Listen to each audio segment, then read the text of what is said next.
ಹೊರತಾಗಿ ನೀವು ಹಿಂದೆ ಎಸಗಿದ್ದ ಪುಣ್ಯಕರ್ಮಗಳು ಈ ಸಂವತ್ಸರದಲ್ಲಿ ತಕ್ಕ ಫಲಗಳನ್ನು ಕೊಡಲಿದೆ. ಆದರೆ ದುಃಖ, ಭಯ, ಸಂಸಾರದಲ್ಲಿ ಅಸ್ಥಿರತೆಯೂ ಉಂಟಾಗಲಿದೆ. ಆದರೆ ಮಕ್ಕಳಿಂದ ದೂರ ಇರಬೇಕಾದೀತು. ತಂದೆ ಮಗನ ಹಾಗೆ ಒಟ್ಟಿಗೆ ಬದುಕದು.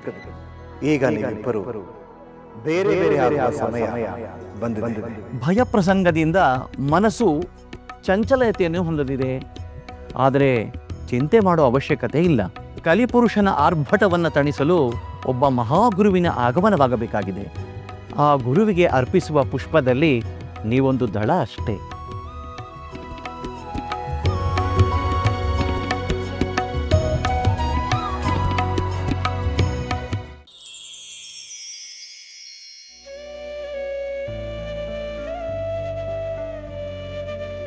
ತಂದೆ ಮಗನ ಹಾಗೆ ಒಟ್ಟಿಗೆ ಬದುಕದು. ಈಗ ನೀವಿಬ್ಬರು ಬೇರೆ ಬೇರೆ ಆಗುವ ಸಮಯ ಬಂದಿದೆ. ಅಮ್ಮ, ಯಾಕಮ್ಮ ಅಳ್ತಾ ಇದೀಯಾ? ಏನಾಯ್ತಮ್ಮ? ಇನ್ನೇನಾಗ್ಬೇಕಪ್ಪ, ಇಷ್ಟು ದಿನ ಜಡೆ ಹಾಗೆ ಹೆಣದ್ಕೊಂಡಿದ್ದ ಸಂಸಾರ ಈಗ ಬಿರಿ ಹೊಯ್ದು ಮುಡಿ ಆಗ್ತಿದೆಯಲ್ಲ, ಇದನ್ನ ನೀವ್ ಹೇಗೆ ಒಪ್ಕೊಂಡ್ರಿ?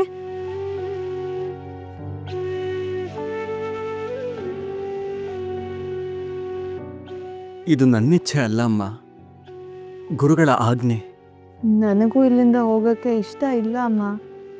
ನಿಮ್ಮಷ್ಟೇ ಸಂಕಟ ನಮಗೂ ಆಗ್ತದೆ.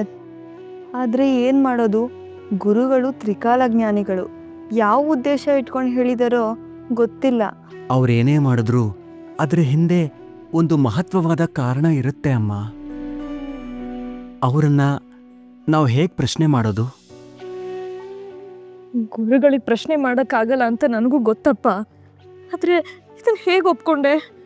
ಸರಸ್ವತಿ, ನೀನಾದರೂ ಪ್ರಶ್ನೆ ಮಾಡೋದಲ್ವಾ ಅಮ್ಮ? ಈಗ ತಾನೇ ಮದುವೆಯಾಗಿ ಬಂದಿದ್ದೀನಿ, ಮನೆ ಒಡೆದ್ರೆ ನನಗೆ ಕೆಟ್ಟ ಹೆಸರು ಅಂತ ಕೇಳೋದಲ್ವಾ? ಅಮ್ಮ, ಮಾತೃದೇವೋಭವ, ಪಿತೃದೇವೋಭವ, ಆಚಾರ್ಯ ದೇವೋಭವ, ತಂದೆ ತಾಯಿ ಗುರುಗಳು ಎಲ್ಲರೂ ದೇವ್ರಿಗೆ ಸಮ. ಅವ್ರ ಮಾತಿಗೆ ಎದುರಾಡಿದ್ರೆ ದೇವ್ರ ಮಾತಿಗೆ ಎದುರಾಡ್ದಂಗಲ್ವಮ್ಮ?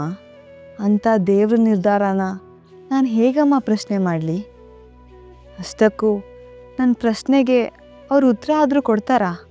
ಇದು ದೈವ ನಿರ್ಧಾರ ಅಂತ ಒಪ್ಕೊಳ್ಳೇಬೇಕಾಯ್ತು. ನಿನ್ನ ಮಾತಲ್ಲಿರೋ ಪ್ರಬುದ್ಧತೆ ನನ್ನ ಮೆದುಳಿಗೆ ಅರ್ಥ ಆಗತ್ತಮ್ಮ. ಆದರೆ ಮನಸ್ಸು ಅದನ್ನು ಸ್ವೀಕರಿಸೋದಕ್ಕೆ ತಯಾರಿಲ್ಲ. ಇರಲಿ, ಅದು ಏನೇ ಆದರೂ ನೀವು ಬೇರೆ ಆಗೋದಕ್ಕೆ ನಾನು ಬಿಡಲ್ಲ.